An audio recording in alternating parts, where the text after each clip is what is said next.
Ok, boa noite, irmãos e irmãs. É um prazer, uma alegria estarmos juntos mais uma vez. As noites de quinta-feira são marcadas por esse encontro tão especial que nós temos realizado desde o início da pandemia, desde o início do isolamento social. Temos separado esse dia e esse horário para nos dedicarmos ao estudo da Bíblia. E temos feito isso de uma maneira cronológica, seguindo a ordem dos eventos históricos da Palavra de Deus.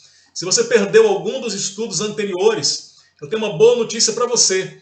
Todos eles estão disponíveis no nosso canal. É só você clicar aqui embaixo na descrição desse vídeo e você tem aí pela ordem todos os estudos que foram feitos ao longo dessas semanas, desses meses. É muito importante que você reveja os estudos, porque, como eu disse, nós estamos fazendo uma viagem pela ordem cronológica, pela ordem do tempo, como as coisas aconteceram na história bíblica. E hoje, o nosso estudo, continuando nessa lógica, continuando nessa perspectiva, nós vamos estudar o capítulo 6 do livro de Daniel. O tema do nosso estudo é o título desse capítulo, Daniel na Cova dos Leões. Mas nós não estamos estudando esse capítulo especificamente por causa da história restrita ao capítulo. Nós estamos estudando esse capítulo porque ele faz referência à linha histórica, ao desenrolar dos fatos que nós estamos vendo na sequência dos estudos bíblicos. Então deixa eu resgatar aqui um pouquinho, deixa eu situar todo mundo para nós então virarmos nossos olhos definitivamente para esse capítulo. Bom, você deve se lembrar que nós estamos olhando para esse período representado aqui neste mapa, que é o período marcado pela conquista, pela grandeza do Império Babilônico. O Império Babilônico conquistou toda essa terra marcada aí de laranja, né? E dentre essa terra conquistou também Judá, o Reino do Sul, e tudo isso agora faz parte do Império Babilônico. Nesse momento da história, Israel, o Reino do Norte, já não existe há muito tempo, quando foi destruído pelos assírios e o povo foi disperso. E Judá também, nesse momento agora, não existe mais. Jerusalém é um monte de escombros, é um monte de entulho, e apenas com alguns mendigos e algumas pessoas desfavorecidas vivendo lá em condição decadente nos escombros, porque os babilônicos destruíram o templo, destruíram a cidade, destruíram os muros. E fizeram o quê? Levaram o povo cativo para a Babilônia. Esse período que nós estamos vendo na história, na sequência dos nossos estudos bíblicos, é chamado de o período do cativeiro, o cativeiro de Judá. Nós temos todos os estudos dessas referências que eu estou dizendo aí embaixo na descrição. Porém, nós sabemos que esse tempo em que o povo de Judá, os judeus, estavam cativos na Babilônia, ele tinha um prazo determinado de 70 anos. E nós percebemos no estudo anterior que esse tempo passaria através da ascensão de outros impérios que subjugariam o Império Babilônico. Nós sabemos disso especialmente por causa de um sonho que o rei da Babilônia teve. E nesse sonho ele viu essa estátua com partes diferentes, né? De ouro, de prata, de bronze, de ferro. E Daniel interpretou esse sonho, dizendo que esse sonho fazia referência aos impérios que viriam na sequência da história. Então, como nós podemos ver aqui na interpretação do sonho, a cabeça da estátua representava o Império Babilônico, justamente esse período do cativeiro babilônico, dos 70 anos que os judeus estão lá. Mas depois viria um outro império, o Império Medo-Persa. O Império Medo-Persa, que é a junção dos povos Medo e Persas, esse império ele seria maior que o Império Babilônico, né? Ele dominaria o Império Babilônico e teria dois reis em destaques aqui, o rei Dario e o rei Ciro.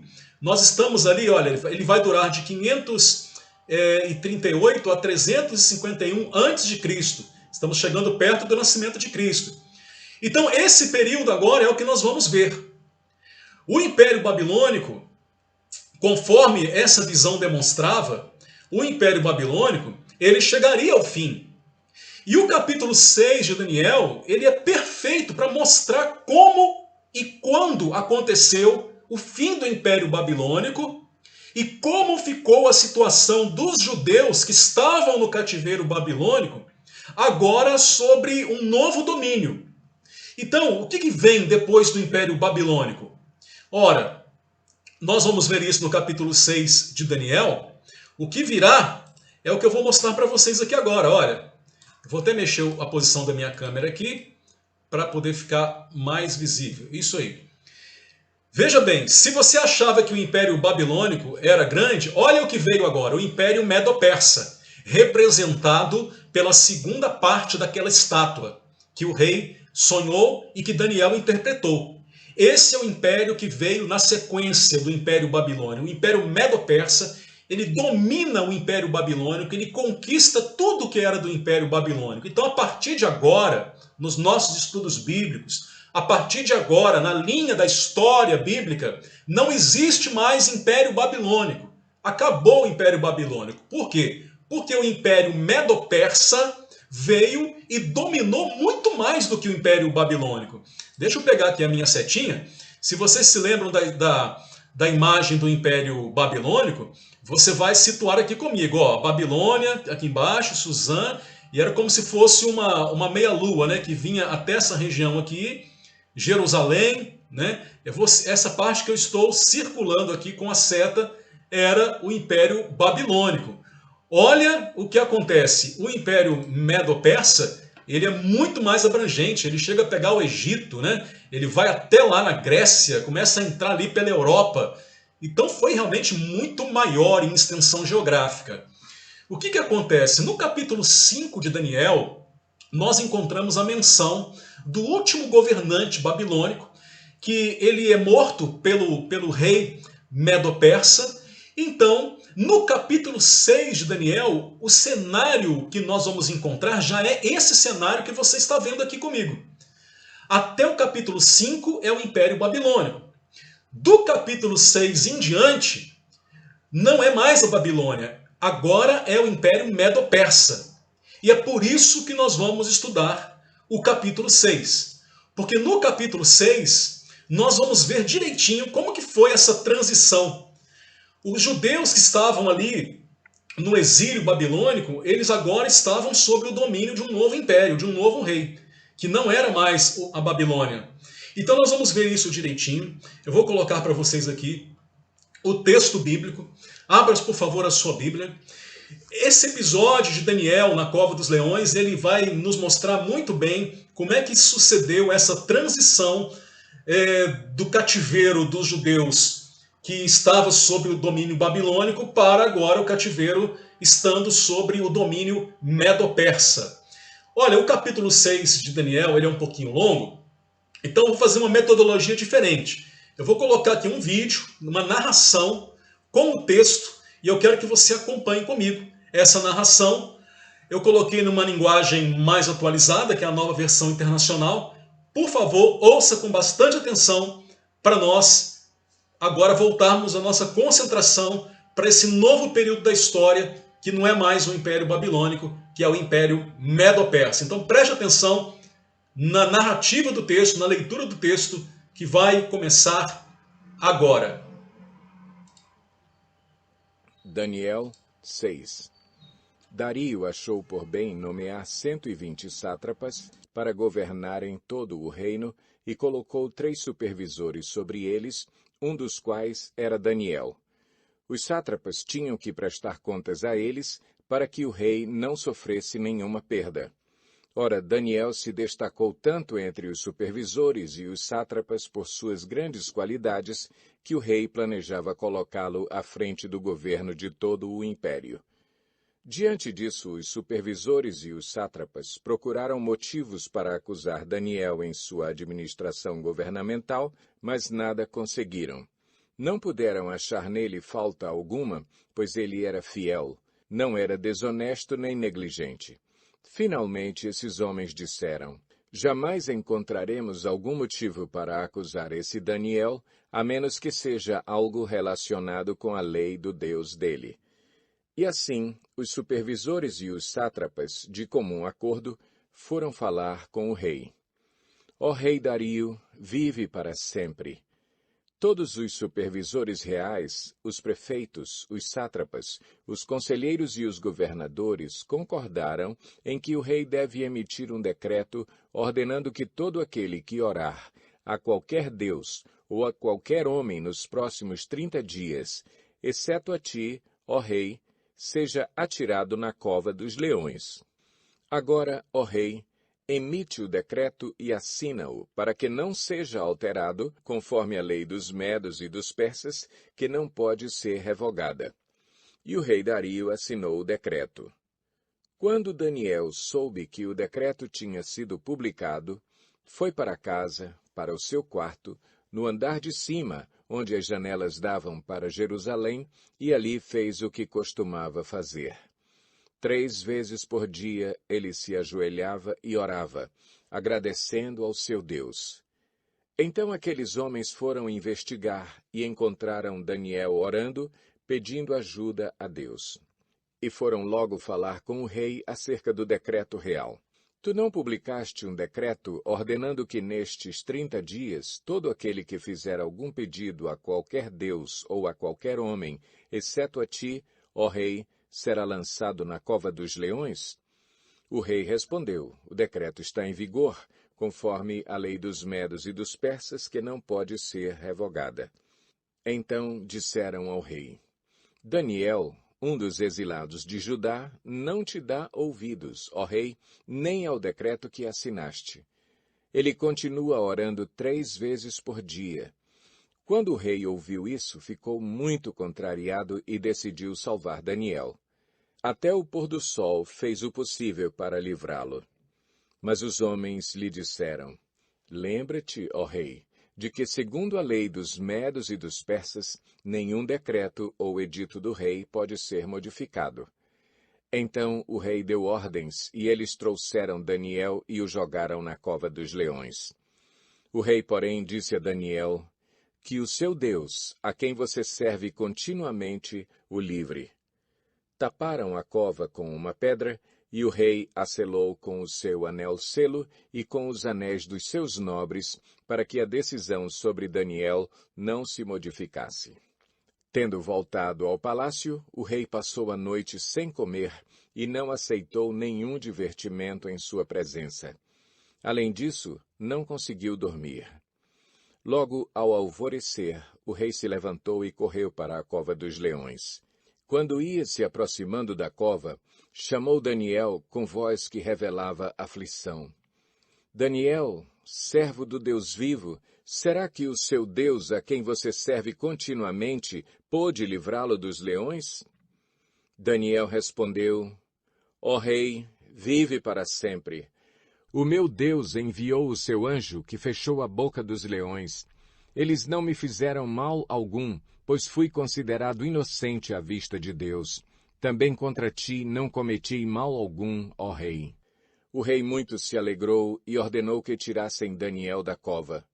Quando o tiraram da cova, viram que não havia nele nenhum ferimento, pois ele tinha confiado no seu Deus. E, por ordem do rei, os homens que tinham acusado Daniel foram atirados na cova dos leões, junto com as suas mulheres e os seus filhos.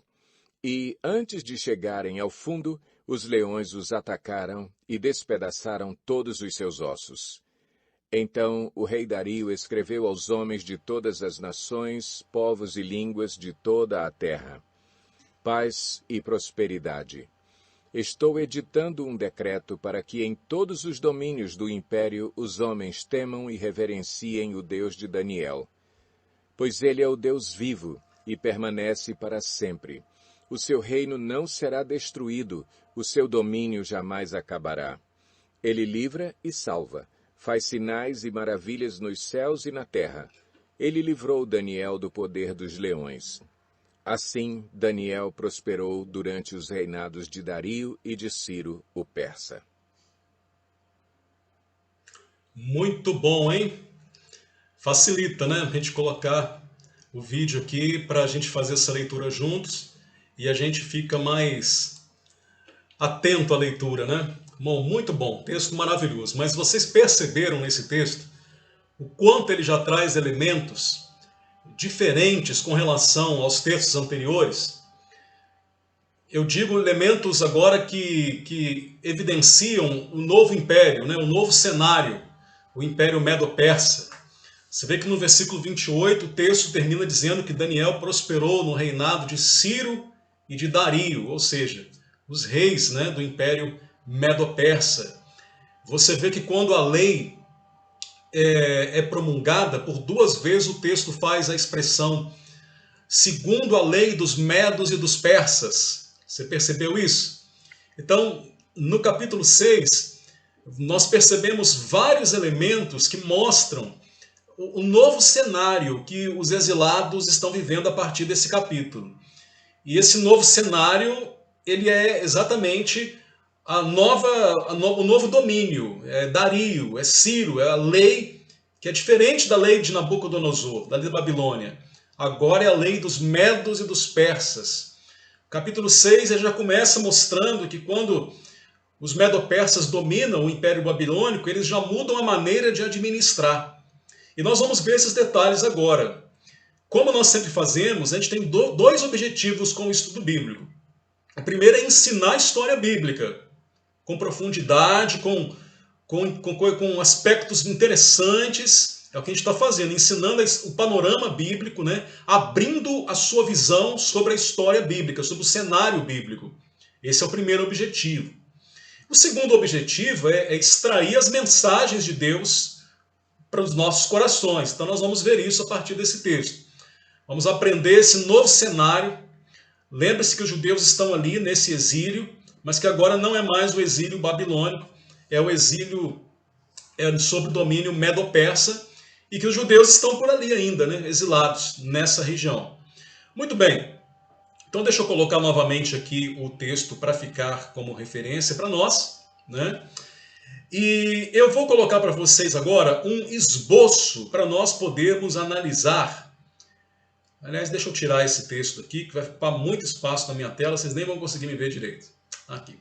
Aqui em cima já está falando, né, que é o Daniel 6, então não precisa ficar aqui embaixo. Bom, vamos fazer um esboço desse capítulo para nós observarmos esses aspectos que eu mencionei aqui para vocês, né? Então eu espero que você tenha uma Bíblia nas suas mãos, como eu estou com uma aqui nas minhas mãos. O que nós vamos ter aqui? Do capítulo 6, do versículo 1 ao versículo 4, nós vamos chamar esse primeiro bloco de a inveja contra Daniel. Daniel já tinha uma posição relevante na época do Império Babilônico. Quando ele interpretou o sonho de Nabucodonosor, rei da Babilônia, você se lembra que o rei o colocou numa posição de destaque. Quando o Império Medo-Persa domina, isso não muda, ele continua servindo ao governo, agora o governo Medo-Persa, e continua tendo uma posição de relevância na administração do Império, sobre agora a égide do novo rei, do novo governante. O que nós vamos ler aqui do versículo 1 ao versículo 4 é muito o aspecto desse novo momento, porque diz assim: pareceu bem a Dario. Quem é Dario? Dario é o rei do Império Medo-Persa, né? Constituir sobre o reino a 120 sátrapas que estivessem por todo o reino. Então, como é que era a maneira do Império Medo-Persa governar? Vocês viram que ele era muito grande. Então não dava para o rei, para o imperador fazer tudo sozinho. A maneira que eles tinham de governar era nomear esses sátrapas. Quem que eram esses? Eram administradores, né? Era como se fossem prefeitos, era como se fossem governadores, gestores de áreas territoriais do império. Então ele pegou 120 pessoas e instituiu esses 120 administradores. É muito legal a gente começar a ver como que as coisas vão mudando quando é um novo governo, né? Quando é o Império Medo-Persa, uma maneira diferente de agir. Então ele pareceu bem a ele governar dessa maneira. Sobre os 120, diz o versículo 2, ele colocou 3 presidentes, dos quais Daniel era um. E todos os sátrapas tinham que dar conta para eles, para que o rei não sofresse dano. Então, veja bem como é que era a forma de administração dos medo-persas. 120 autoridades, sátrapas, e sobre esses 120, 3. Então você tinha 3 de maior autoridade, a quem os 120 tinham que prestar conta, para que o rei não sofresse dano, ou seja, para que o rei não tivesse prejuízo com nada, não tivesse perdas, né? Então era um controle rigoroso, para que não houvesse corrupção, não houvesse roubo, não houvesse desvio, não houvesse desperdício, prejuízo. Então os 120 administradores eram subordinados a 3 presidentes, né? A 3 maiores na hierarquia. E Daniel era um desses 3. Olha como é que Daniel chegou a uma posição de destaque, né? Daniel me lembra muito, sabe quem? Daniel me lembra José do Egito, porque José também chegou no Egito como escravo e se tornou governador. Daniel também chega na Babilônia como escravo, né? Como alguém que foi levado cativo pela Babilônia e acaba se tornando um governador, um administrador, uma pessoa importante tanto no governo do Império Babilônico e continuamente agora no Império Medo-Persa. E é tão interessante ele estar entre os 3 de maior hierarquia, que o que vai acontecer com ele agora é ainda mais relevante, mais surpreendente. Porque o versículo 3 vai dizer assim: então Daniel se distinguiu desses presidentes e sátrapas, porque nele havia um espírito excelente, e o rei pensava em estabelecê-lo sobre todo o reino. Olha que coisa fantástica! Dos 3 que já eram as maiores autoridades, diz a Bíblia que Daniel se destacou entre os 3 e entre os 120. Ou seja, entre todos os administradores do Império Medo-Persa, Daniel se destacou. E por que ele se destacou? Porque ele era o mais bonito? Não. Porque nele havia um espírito excelente. Porque ele fazia tudo com excelência. Tudo que ele fazia era bem feito. Tudo que ele fazia era com capricho. Então ele se destacou de todos os 120 e até dentre os 3 principais. De tal maneira que o rei Dario, do Império Medo-Persa, olhou para ele e falou assim: ó, esse rapaz é muito bom realmente. Não é à toa que ele estava servindo ao Império Babilônico. Eu estou pensando em colocar ele como primeiro-ministro, como alguém para governar todo o Império. Olha o que aconteceu com Daniel na época do Império Medo-Persa. Só que quando o rei fala isso despertou o quê? Então, versículo 4, os presidentes e os sátrapas procuravam ocasião para acusar Daniel a respeito do reino, mas não puderam achá-la, nem culpa alguma, porque ele era fiel e não se achava nele nenhum erro ou culpa. Os demais presidentes e sátrapas ficaram com inveja de Daniel, porque ele seria colocado por Dario como governador de todo o império, de todo o reino. Então eles falaram assim: vamos denunciar ele, vamos prejudicá-lo. Ficaram com inveja. Olha que coisa triste, né? Alguém prospera, alguém se destaca, em vez das pessoas se alegrarem, alguns se alegram. Mas o que o texto nos mostra, no caso de Daniel, o destaque dele, o sucesso dele, gerou a inveja dos outros. Então o que eles pensaram? Vamos prejudicá-lo, vamos derrubá-lo, vamos procurar alguma coisa de errada na vida dele para acusá-lo diante do rei. Mas o versículo 4 diz que por mais que eles procurassem, por mais que eles tentassem achar algum defeito em Daniel, alguma coisa para denunciá-lo, para acusá-lo, né, para desmerecê-lo diante de Dario, rei do Império Medo-Persa, eles não encontraram nada. Por quê? Porque Daniel era fiel a Deus, Daniel tinha a vida íntegra, não tinha nada que pudesse desabonar a conduta dele. Então você veja, 122 pessoas vasculhando a vida dele, vigiando ele, perguntando sobre ele, né, querendo saber alguma coisa errada, algum dolo sobre ele, e não acharam nada de errado na vida dele. Por quê? Porque ele era um homem de Deus, porque ele era íntegro, porque ele era fiel a Deus. Então, do versículo 1 ao versículo 4, a gente vê esses aspectos que caracterizam agora essa nova fase, onde é o Império Medo-Persa que está dominando, e a gente vê a forma do Império Medo-Persa se organizar, e a gente vê o personagem Daniel, mais uma vez, se destacando nesse contexto, agora, nesse cenário onde o que está acontecendo é a maneira medo-persa de viver. Muito bem. Então nós vemos do versículo 1 ao versículo 4 essa inveja causada por esse contexto. Do versículo 5 ao versículo 10, nós vemos a cilada contra Daniel. Então como é que foi essa cilada? Deixa eu tentar resumir um pouco, nós já lemos o texto, já ouvimos a narração do texto e você está com a sua Bíblia aí.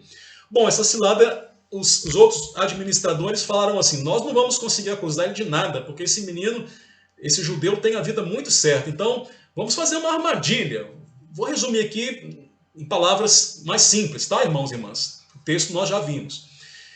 O único jeito da gente pegar ele, da gente derrubar ele, é se a gente achar uma brecha e envolver a espiritualidade dele, a maneira dele lidar com o Deus dele, né? Então, o que eles fizeram? Como eles perceberam que Daniel era muito fiel a Deus, era muito diligente, eles descobriram sobre Daniel que todos os dias ele tinha uma disciplina de oração, uma prática de oração. Da sua morada, ele abria as janelas na direção de Jerusalém e ele orava em gratidão a Deus, ele orava em gratidão ao povo, ele orava em intercessão. Ele tinha uma disciplina de oração e isso eles descobriram quando investigaram a vida dele. Então qual foi a astúcia deles, a malandragem desses invejosos? Eles foram até o rei e fizeram uma proposta mal intencionada para o rei. Falaram, rei Dario, faz o seguinte, nós achamos que o senhor é maravilhoso, rei. Então o senhor devia fazer um decreto, uma lei, proibindo qualquer pessoa de orar a outro Deus por 30 dias. Porque nós reconhecemos que o Senhor, rei Dario, o Senhor é o nosso Deus. Então faz uma lei para honrar o Senhor. Então isso mexeu com o ego do Dario, né? Durante 30 dias ninguém do império poder orar a outro Deus. E aquele que infringisse essa lei seria condenado à morte. Como? Seria lançado na cova dos leões. Por que os sátrapas e os presidentes fizeram isso? Porque queriam realmente elogiar o rei, engrandecer o rei? Não. Fizeram isso como uma armadilha, porque sabiam que Daniel orava ao Deus de Israel, ao seu Deus, ao Deus eterno. Então eles falaram, vamos criar essa lei, para que quando o rei assinar essa lei, a gente conta para ele que Daniel está orando ao seu Deus, e aí nós pegamos Daniel. Aí Daniel vai ter que ser morto. É o único jeito de a gente se livrar de Daniel. Foi o que pensou os invejosos. E aí outro aspecto do Império Medo-Persa, para a gente descobrir, né? Falaram assim, né? Promulga essa lei conforme a lei dos medos e dos persas, que não pode ser revogada. Então olha como é que a gente está aprendendo sobre o Império Medo-Persa nesses versículos, hein? Primeiro já aprendemos a forma dele administrar o território. Agora já aprendemos um pouco sobre a sua lei, sobre o seu código de lei. A lei dos medos e dos persas não pode ser revogada nem pelo rei. Então os sátrapas, sabendo disso, falaram, promulga essa lei que não possa ser revogada, como é a lei dos medos e dos persas. Vamos aprendendo a história, vamos aprendendo o contexto. Bem legal, né? Então o rei Dario ficou inflado com aquilo, ficou inchado. Nossa, 30 dias, ninguém pode orar para outro Deus, vão ter que orar a mim. Foi lá, fez a lei e falou, durante 30 dias, se alguém for pego orando a outro Deus, será condenado à morte, será lançado na cova, e essa lei não pode ser revogada. E ele foi lá e carimbou com o selo dele. Pronto, é lei dos medos e dos persas, não pode ser revogada.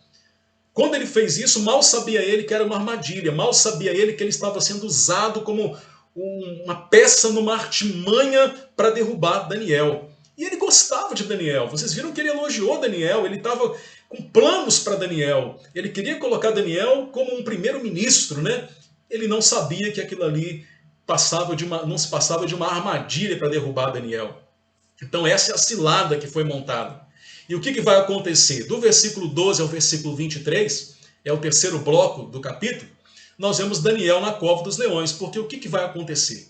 O que vai acontecer é que quando ele assina, Daniel fica sabendo, chega a lei para Daniel, né?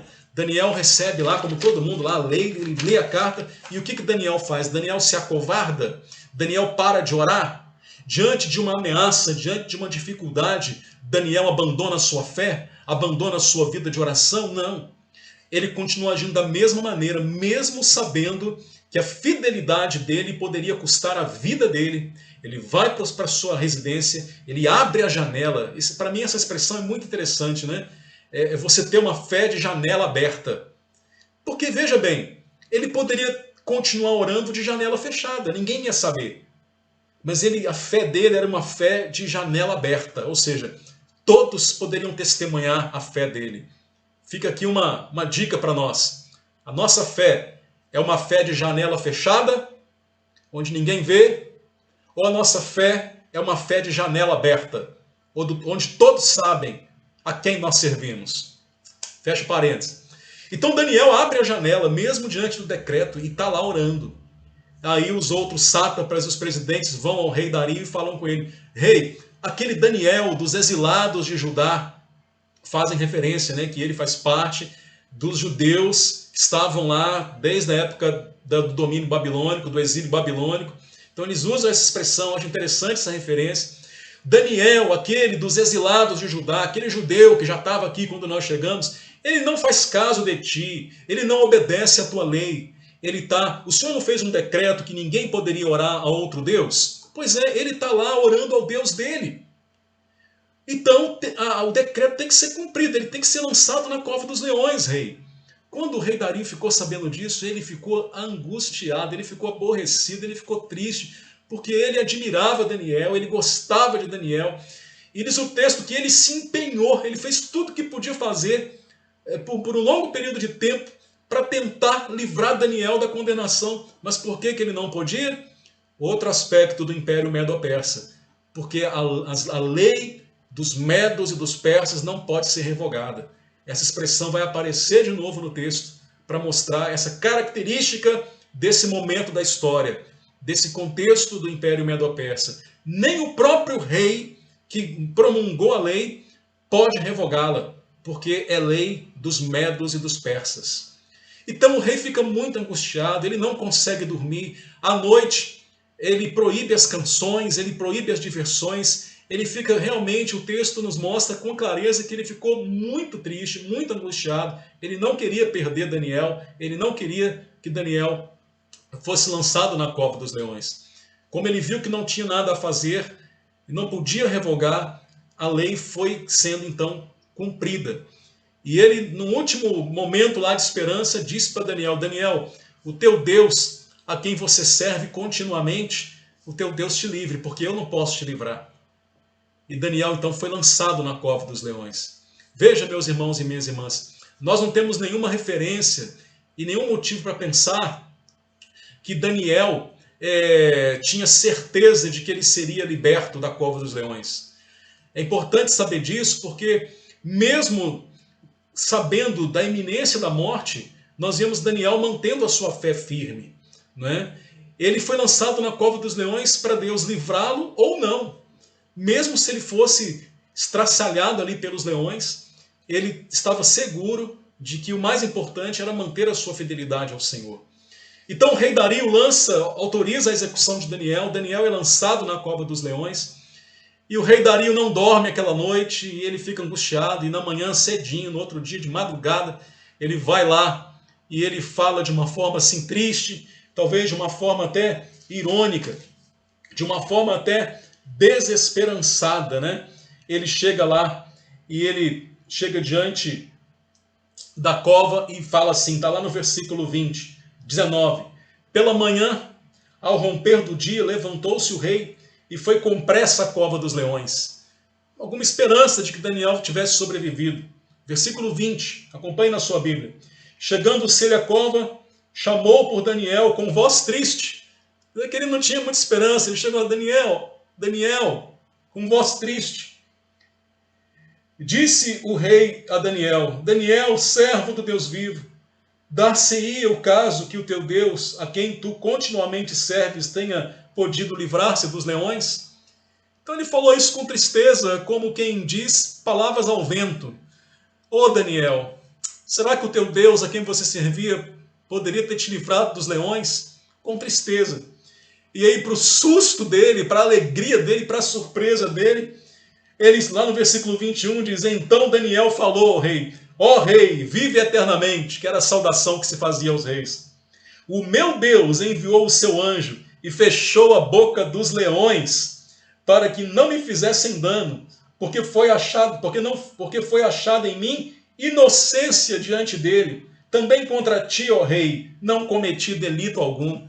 Aleluia! Que experiência maravilhosa! Então o rei chega lá todo triste. Ô Daniel, será que o teu rei por acaso poderia ter te livrado? E de repente ele escuta: ó rei, vive para sempre. O Deus a quem eu sirvo, ele enviou um anjo. Eu não estava aqui sozinho, o anjo do Senhor estava aqui comigo. E o anjo do Senhor, ele fechou a boca dos leões. Ele me deu um grande livramento para que os leões não me devorassem. Ele disse: o meu Deus enviou o seu anjo e fechou a boca dos leões. Os leões estavam famintos. Por que a gente sabe disso? Porque na sequência do texto, o rei Dario joga na cova os acusadores de Daniel. Eles é que vão ser lançados. E diz que mal eles foram colocados na cova, os leões, antes deles chegarem ao final da cova, os leões já tinham partido para cima e devorado eles. Os leões estavam famintos, mas o anjo do Senhor fechou a boca dos leões. E Daniel passou a noite inteira ali, porque ele disse: rei, eu sou inocente, não havia em mim culpa alguma, eu não fiz nada contra o Senhor. E houve um grande livramento. E aí a reação do rei Dario foi extraordinária. Versículo 23, acompanhe comigo aí na sua Bíblia. Então o rei se alegrou sobremaneira, mandou tirar Daniel da cova. Assim foi tirado Daniel da cova e nenhum dano se achou nele, porque crera no seu Deus. Aí o rei manda lançar na cova os acusadores de Daniel. E o mais tremendo de tudo isso é a repercussão desse testemunho em todo o Império Medo-Persa. Com o testemunho de Daniel, Daniel consegue evangelizar o império. Porque olha o que acontece no versículo 25. Então o rei Dario escreveu aos povos, nações e homens de todas as línguas que habitam em toda a terra: paz vos seja multiplicada. Versículo 26. Faço eu um decreto, pelo qual em todo o domínio do meu reino, em todo aquele mapa que você viu lá, em todo o domínio medo-persa, os homens tremam e temam perante o Deus de Daniel, porque ele é o Deus vivo e que permanece para sempre. O seu reino não será destruído e o seu domínio não terá fim. Ele livra e salva e faz sinais e maravilhas no céu e na terra. Foi ele quem livrou a Daniel do poder dos leões. Aleluia! O rei Dario, a gente pode falar praticamente que ele se converte, né? Porque ele faz um decreto e manda o decreto para todas as nações que estão sob o controle dele, do domínio medo-persa. E ele fala: olha, em todas as nações, o Deus de Daniel tem que ser temido. Que todos tremam e temam ao Deus de Daniel, porque ele é o Deus vivo. E ele faz algo que ele escreve, algo que mais parece um cântico, né? Ele fala: ele livra e salva e faz sinais e maravilhas no céu e na terra. E é decreto dos medos e dos persas. Então é um decreto que não pode ser revogado. Então em todos os lugares do Império Medo-Persa, o Deus de Daniel foi conhecido e todos tinham que temer e tremer a esse Deus. Não significa que todos se converteram ao Senhor, é diferente. Não significa que o rei Dario se converteu ao Senhor. Significa aqui um reconhecimento. Reconhecimento é diferente de arrependimento. Reconhecimento é uma coisa, novo nascimento é outra coisa. Tem muita gente que reconhece a grandeza de Deus. Tem muita gente que reconhece que Jesus é o Senhor. Mas o reconhecimento não significa um novo nascimento. O novo nascimento tem a ver com a experiência pessoal com Deus. Então o que aconteceu aqui é um reconhecimento da parte do rei Dario e de todo o Império Medo-Persa que o Deus de Daniel é Deus verdadeiro, tem que ser temido e tem que tremer diante dele todo o império pelo que ele fez. E em todo o império correu a notícia de que ele livrou Daniel da cova dos leões. Que maravilha, que tremendo. Como Daniel é uma pessoa relevante na história bíblica. Às vezes a gente não se dá conta disso, mas Daniel, sem dúvida alguma, é uma das figuras mais relevantes de toda a história bíblica, pelo seu papel na época do Império Babilônico e agora pelo seu papel também na época do Império Medo-Persa. Então esse é o esboço do livro. né, do texto. É isso que acontece. E aqui a gente pode ver muito bem a presença, a manifestação do Império Medo-Persa nesse contexto, e a gente pode ver os exilados de Judá diante desse contexto, e particularmente, especialmente, a gente vê o testemunho de Daniel nesse momento da história sobre o Império Medo-Persa. Bom, como eu falei para vocês, a gente sempre busca trazer as informações históricas, mas também as mensagens. Qual a parte devocional disso tudo? Qual a parte onde nós podemos extrair para nossas vidas algumas mensagens? Então, é o momento de nós fazermos aqui os destaques que eu quero ressaltar com você.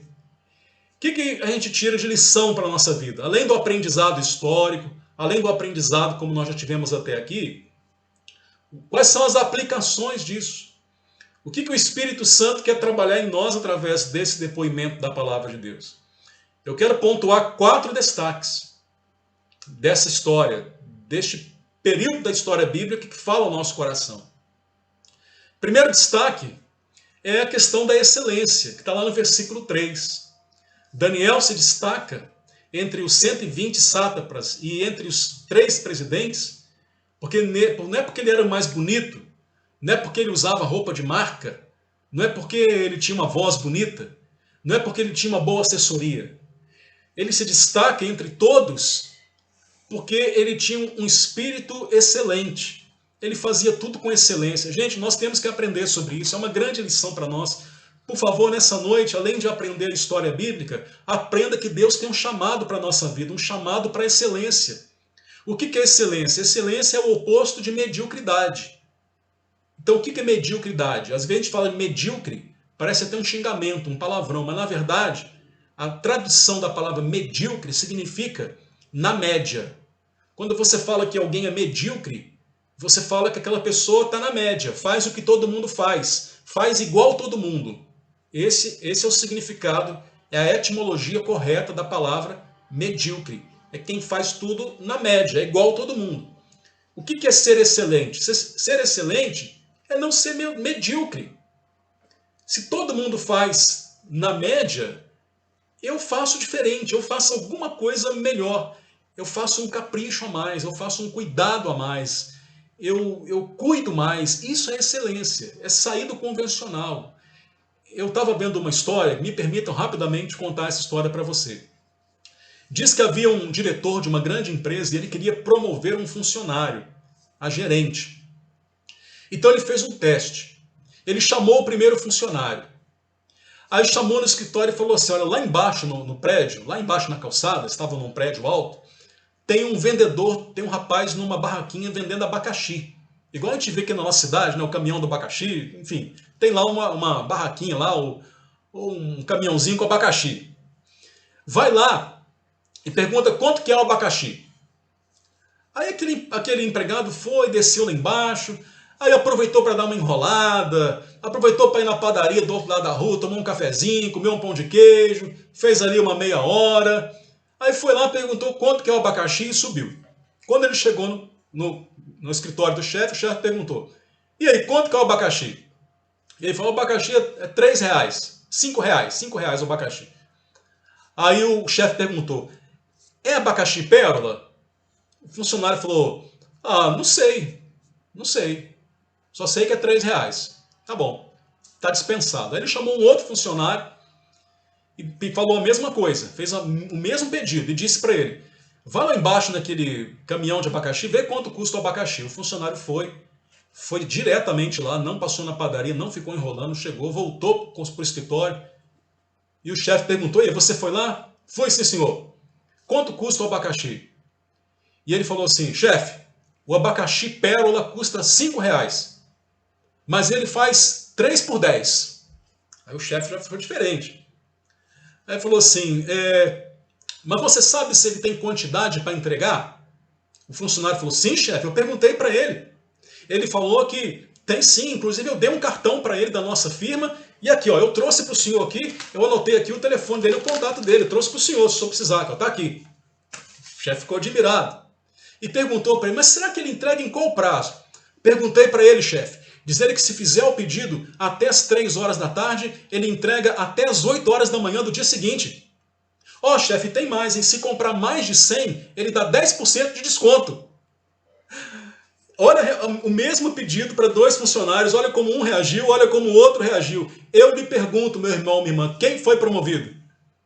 A quem o chefe daquela empresa promoveu como gerente? Claro que foi o segundo, porque o primeiro foi medíocre. Só foi lá e perguntou o preço do abacaxi. O outro foi excelente. Já perguntou, já pegou o telefone, já levantou mais informações, já pediu desconto, já viu prazos. Ele fez mais do que a média. Isso é ser excelente. Então, gente, eu estou falando para muitas pessoas aqui que podem ser excelentes. Você pode ser um excelente funcionário. Estou falando para muita gente aqui que é patrão, que é empregador. E você vai entender quando eu falo, meu irmão, minha irmã, que é empregador. Eu tenho certeza que o seu grande sonho é encontrar um funcionário excelente. E eu tenho certeza que se você encontrar um funcionário excelente, você vai fazer tudo para valorizá-lo. Você vai fazer tudo para que ele continue com você por muito tempo. Não é assim que acontece? A grande carência hoje, às vezes eu converso com os irmãos, com irmãs, com pessoas, com empresários, falo como é difícil achar um funcionário excelente, como é difícil achar alguém que quer fazer um pouco mais. Então, por que Daniel se destacou? Porque Daniel era excelente. Ele fazia com capricho. Então, meu irmão, minha irmã, tudo que você faz, você pode fazer melhor que os outros. Tudo que você faz, dá um capricho a mais. Faz um enfeite a mais. Invista um pouco mais. Não seja medíocre. Porque a média todo mundo faz. Mas há em você um espírito de excelência. Se for fazer alguma coisa, faz melhor, faz a mais. Se você for patrão, seja um patrão com excelência, faça a mais. Se você for um empregado, um funcionário, faça com excelência, porque de uma forma ou de outra, você vai ser abençoado com excelência. E qual o segredo? Deixa eu dar uma dica. Sabe qual o segredo para fazer com excelência? O segredo para fazer com excelência está na palavra do Senhor, quando diz assim: tudo que façamos, façamos como que para o Senhor. Tudo que você for fazer, faz como se você fosse fazer para Jesus. Então isso é excelência, fazer as coisas como se fosse para Jesus. Tudo que a gente faz. E de fato, nós estamos fazendo para Ele. Porque a nossa vida é para Ele. Tudo que somos, nós não cantamos isso? Tudo que sou, tudo que tenho, é de Ti, Senhor. Então faça tudo para Jesus. Isso é ser excelente. E você vai se destacar. Muita gente não avança na vida, não se destaca, e depois reclama: Deus não tem me abençoado, Deus não tem me abençoado. Gente, por que Daniel se destacou? Porque ele ficou fazendo campanha de prosperidade? Por que Daniel prosperou? Porque ele ficou atrás de elemento ungido, dessas maluquices aí? Por que Daniel destacou? Porque mandou o nome dele para a fogueira de não sei aonde? Por que Daniel destacou? Porque colocou o dedão lá na digital da roupa do não sei quem, essas loucuras aí? Não. Tem gente que quer destacar de forma mágica. Não. Daniel se destacou porque nele havia um espírito excelente. E esse espírito excelente é o Senhor que nos dá. E ele pode ter na minha vida e na sua vida também. Seja um aluno excelente. Seja um aluno excelente, seja um funcionário excelente, seja um patrão, um empresário, uma empresária, um profissional. Aquilo que você faz, faz com excelência. E você vai se destacar. Porque é um exemplo que a palavra nos dá. Bom, vamos lá. Vou ter que ser mais rápido, o tempo está acabando. Outra lição, outra está integridade, versículos 4 e 5. Vê que eles procuraram de tudo para pegar Daniel, não pegaram. O que ele era no público, ele era no privado. O que ele era na vida pública, ele era na vida particular. Integridade é ser a mesma pessoa. Né? O rei fala assim, foi colocar ele para que o rei não tivesse dano. Olha que coisa linda, quando o rei fala assim, que colocou os presidentes para que o rei não sofresse dano. Então ele quer colocar Daniel porque ele sabe que Daniel é uma pessoa tão íntegra que não vai roubar, não vai defraudar, não vai fazer nada ilícito. Olha a integridade de Daniel, gente. Procuraram tudo para achar um erro, para acusar ele, não acharam nada. Integridade. A palavra integridade significa ser inteiro. É ser a mesma pessoa, é ser você mesmo. Ser íntegro diante de Deus. Né? Daniel era uma pessoa íntegra. E nós temos que ser íntegros também. É uma grande lição para o nosso coração. Não é ser uma pessoa na igreja e uma pessoa no mundo. Não é ser uma pessoa junto com os irmãos e outra pessoa quando a gente está ausente. Integridade. Daniel era íntegro, por isso foi tão relevante na história bíblica. Bom, eu queria falar mais, mas estamos com pouco tempo. Terceiro lugar, terceiro destaque, vida com Deus. Daniel tinha uma regularidade na vida dele com Deus. E eu coloquei vida com Deus por um detalhe. Vida com Deus é diferente de momento com Deus. Porque veja que quando o decreto foi promulgado, que quem continuasse orando a outro Deus seria punido, ele continuou fazendo aquilo. Por quê? Porque o que acontecia na vida dele não era um momento, era a vida dele, é vida dele. É a vida com Deus, é a maneira dele viver. Então o que ele tinha não era momentos com Deus, era uma vida, era um jeito de ser, era um estilo de vida. É o que a gente tem que ter, vida com Deus. E o resultado é o livramento. O resultado de uma vida com Deus é a fidelidade do Senhor. O resultado de uma vida com Deus é Deus envergonhando aqueles que nos acusam. É o anjo do Senhor fechando a boca dos leões que tentam nos devorar. Vida com Deus, irmãos. Daniel não parou de orar, não abriu mão da oração. Eu fico tão triste quando eu vejo nessa época de pandemia as pessoas abrindo mão da igreja, as pessoas abrindo mão de ler a Bíblia, as pessoas abrindo mão de orar. As pessoas abrindo mão da comunhão com Deus, da vida espiritual, por causa do isolamento, por causa da pandemia. Pessoas às vezes falam assim, não, eu não estou acompanhando, eu não vou à igreja, enfim, não estou dizendo que a gente não tem que observar os cuidados, tem falado que a gente tem que observar os cuidados. Mas às vezes a gente percebe assim uma acomodação, um esfriamento, sabe? Parece que a vida com Deus deixou de existir. A vida com Deus é frágil, é rasa. E ela quase está se exaurindo nesse período de pandemia. Porque as pessoas, na verdade, não têm demonstrado essa vida com Deus. Abdicaram da vida com Deus. Daniel, mesmo sendo ameaçado de morrer, ele manteve a vida com Deus. Vida com Deus é diferente de momento com Deus. Guarde isso na sua cabeça. Porque vida com Deus, aconteça o que acontecer, com cova dos leões ou sem cova dos leões, você tem vida com Deus. Com Covid ou sem Covid, você tem vida com Deus. E por último, o poder do testemunho. Após testemunhar o livramento de Daniel, o rei Dario emitiu um decreto onde todos os domínios do império, o Deus de Daniel deveria ser reverenciado. Que coisa linda, já falamos sobre isso. O poder do testemunho. Daniel pregou com o testemunho. Daniel pregou com a vida.